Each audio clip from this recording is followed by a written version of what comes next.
On the 18th of December 2022, the FIFA World Cup came to a close. As I'm sure you all know, Argentina won, and their greatest player, Lionel Messi, lifted the trophy in a moment of ecstasy and celebration.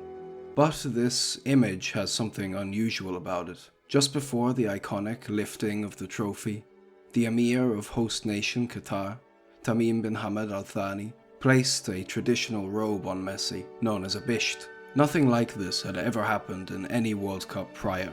Typically, the ceremony involves the winning team, and only the winning team. Leaders of host nations are typically present, but hardly involved. Yet this year marked a turn. On the surface, it seemed like a kind gesture. The leader of a small Arab state sharing his culture with the world and joining in the celebration. After all, the Argentinian team had agreed to it before the ceremony. The man responsible for organizing the 2022 World Cup, Hassan Al-Thawadi, said in an interview, "The World Cup had the opportunity to showcase to the world our Arab and Muslim culture. This was not about Qatar, it was a regional celebration." And the world seemingly took him at his word. But this ceremony was about Qatar, and marked the end of a highly politicized World Cup. Putting the bisht on Messi, as harmless as it seems, represents a trend taking place regarding the small Arab Gulf state, one which has been developing for decades, an obsession with image and PR, with inserting themselves into places they don't belong, and projecting a peaceful diplomatic image, all motivated by insecurity and a desire to hide from the world the ugliness within. This video was brought to you by Aura. As someone who's had their fair share of close calls with scammers and hackers, I know how important it is to stay safe online. That's why I'm thrilled to talk about Aura. Aura is an easy-to-use product that includes everything you need to protect yourself from online threats. It scans the web looking for your emails, passwords, and social security number, and alerts you fast if it finds anything. Aura also gives you real-time alerts on suspicious credit inquiries. Like if someone was opening a loan or credit card in your name. Their VPN also allows you to stay anonymous online and protect your devices from viruses, malware, spyware, and the like. Maybe you already have several apps that do one of these things, but with Aura you don't have to download and pay for all of them. It's your one-stop shop for all your cybersecurity needs. And right now, if you sign up with my link, Aura will give you a 2-week free trial. You'll be shocked at how much of your private information Aura finds exposed over those 2 weeks. If you'd like to support the channel, then the best way to do so is by going to aura.com/mtright to start your free trial, or by scanning the QR code on screen. Thanks again to Aura for sponsoring this video. Before the World Cup kickoff in 2022, most of the world had never heard of Qatar. Overnight, the country became the center of the world. Their foundation as a modern state begins in 1971, when Qatar was granted independence from Britain. Its system was dominated by the Thani family, who ruled the country as an absolute monarchy, dependent on oil and natural gas wealth. But their modern story truly begins in 1995, when Sheikh Hamad bin Khalifa Al Thani overthrew his father in a bloodless coup to become Emir. Immediately following the takeover, Sheikh Hamad instituted a policy of consolidation, granting high-up positions to those loyal to him. A year following his takeover, his father, Sheikh Khalifa, attempted to take back control in a botched coup attempt. The attempt at retaking power allowed for Sheikh Hamad to justify a purge. The Al Ghufran tribe, a historically important people in Qatari politics and a potential rival to Al Thani dominance, were said to have overwhelmingly supported the attempted coup. In reality, just over 20 of them had taken part. But this did not stop Sheikh Hamad from stripping thousands of them of their Qatari citizenship, effectively making them stateless, and sending them into exile in Saudi Arabia and the UAE. In subsequent years, Qatar would become an international advocate of human rights, insisting on adhering strongly to international law. But Qatar would always exist in two forms: the form shown to the world, and the one swept under the rug. Under Sheikh Hamad, Qatar's emergence on the world stage was given prime importance. The most important tool they used to achieve this was sports. Under Sheikh Hamad, countless global sporting events were hosted in an attempt to legitimize and strengthen the regime. The most famous, of course, being Qatar's bid to host the World Cup. As a tiny nation of only 2 million people, Qatar's bid wasn't taken seriously, but exploiting FIFA's weak institutions through bribery and corruption, they got their wish. The FIFA World Cup was to be Qatar's crowning achievement, the ultimate show of wealth, and the best means of proving to the world that they not only existed, but were to be taken seriously. As well as this, formal diplomacy was pursued. Ties with the US and the West were deepened. The US were permitted to establish a military base where the invasions of Iraq and Afghanistan were launched from. But, though Western aligned, Qatar insisted it was neutral. Its foreign policy rested on a strategy of pragmatism and mediation. Between 2008 and 2016, Qatar mediated 10 international conflicts, from Sudan to Afghanistan to Iraq and beyond. Although seemingly benevolent, this strategy was motivated by 3 things. 1. To protect the country from aggression by establishing itself as important. 2. To contain regional conflicts and prevent them from spreading any closer. And 3. To increase their own influence in order to challenge their rival and sole neighbor, Saudi Arabia. For a while it worked. Qatar found a name for itself and found international respect, but regionally tensions were growing. By forging their own path without Saudi Arabia and involving themselves in so many foreign affairs, Qatar had inadvertently sowed the seeds of resentment, something which accelerated in 2011.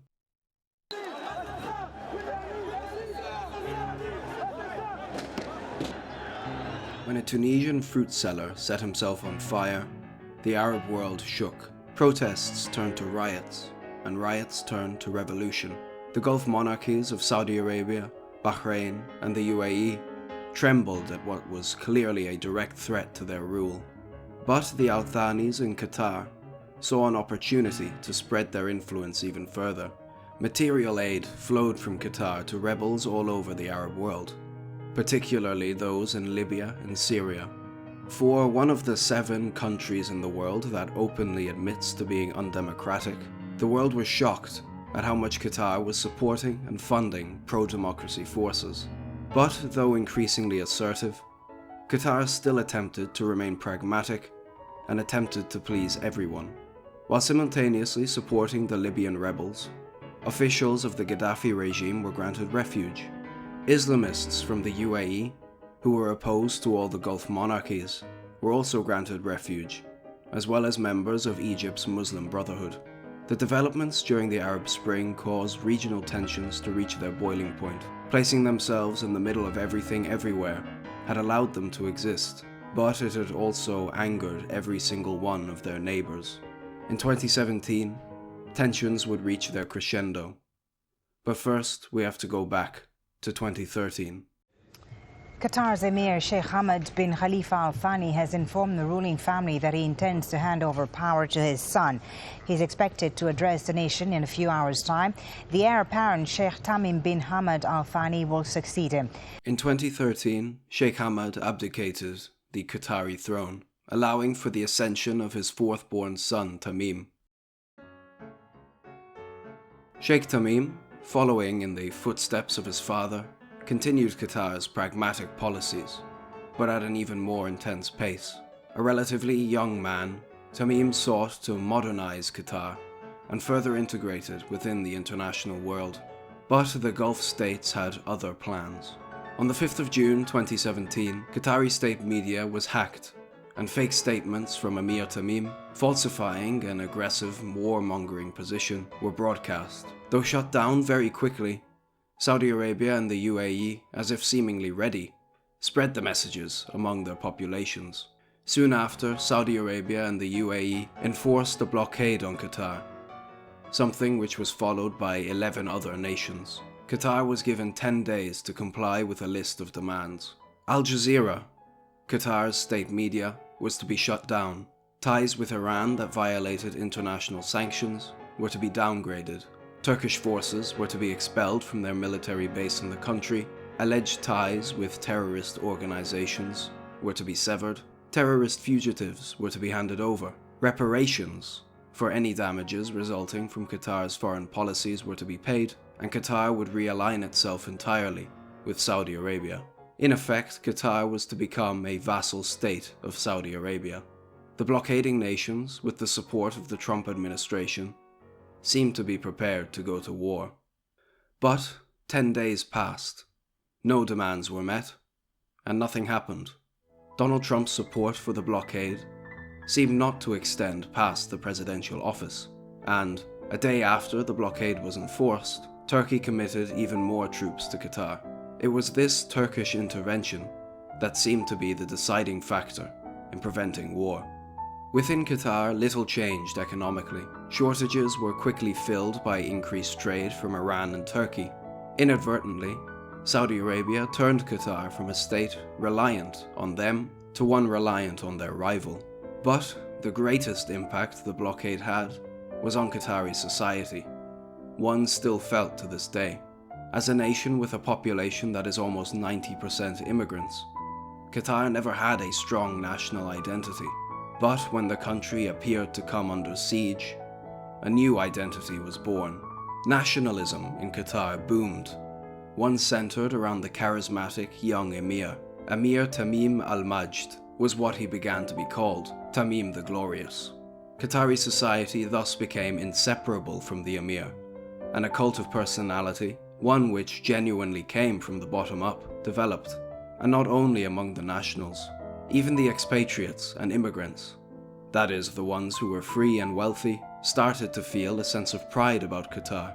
Everyone felt under attack, and thus, the country unified through a nationalistic fervor. In January 2021, the blockade ended after Qatar and Saudi Arabia agreed to a joint security declaration.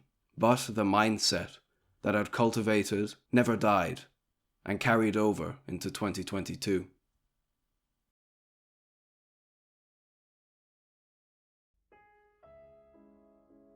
When the World Cup began, Qatar's siege mindset was reignited. The feeling of being under attack came back stronger as Western media began questioning the country's sanitary image.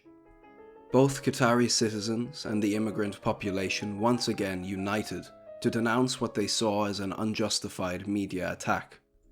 Any attempt to discuss controversies, such as the more than 6,000 exploited migrant workers, who in almost all respects are slaves, who died constructing the stadiums, or the fact that homosexuality is a crime punishable by death in the country, were decried as bigoted, racist lies. Bringing attention to these issues was, and still is, seen as an attack against a small, beautiful Arab Gulf nation. Criticizing the lack of human rights there is seen as an attack against a culture that deserves respect. But what does that culture consist of, besides beautiful architecture, rich cuisine, and interesting customs? Well, it consists of misogyny. If I chose to wear this suit and walk in the streets of Doha, I would get murdered. And this is the hypocrisy of this country. Aisha had planned her escape from Qatar for years, but knew she couldn't fly out of there because laws stipulate local women under the age of 25 need a male guardian's permission to board a flight. Homophobia. For the World Cup, a lot of things will be coming here. Let's to say about the gay. Everybody, they will accept they coming here, but they will accept, they have to accept our rules here. It's haram.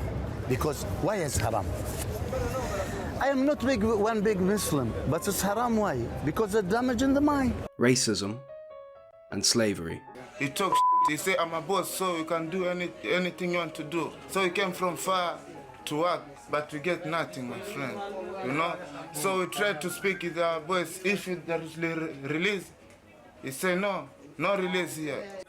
Ibrahim, not his real name, and his friends are construction workers, toiling for 10 hours a day, 6, sometimes 7 days a week on building sites, in factories, or in the fierce heat on the side of the road. The World Cup was a chance to put out a sanitary image and, for the most part, Qatar succeeded. Ask any average person about Qatar today, and they'll talk about how great the World Cup was. Maybe some might be aware of the controversies, But most who do believe they're just one side of a complicated story, and that Qatar is just a beautiful Arab state with a rich culture. The PR war that arose during the World Cup is over now, and Qatar has won.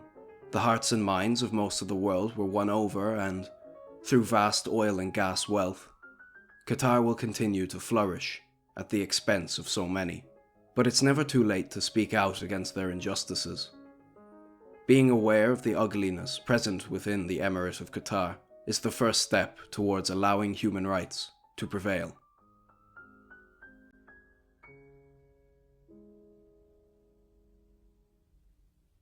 As a lot of you know, I grew up in Qatar, so this topic is quite personal to me, which is why I made a follow-up video that is exclusive on Patreon about my personal experience living in the country.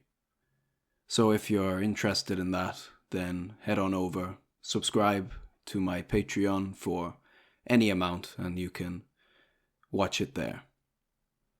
Thanks again to Aura for sponsoring this video. If you'd like to support the channel, one of the best ways you can do so is by signing up for a free trial.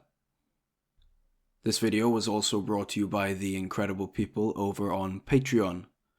A special shout out to my huge guys, Olivia Bolivia and Joshua Rawle.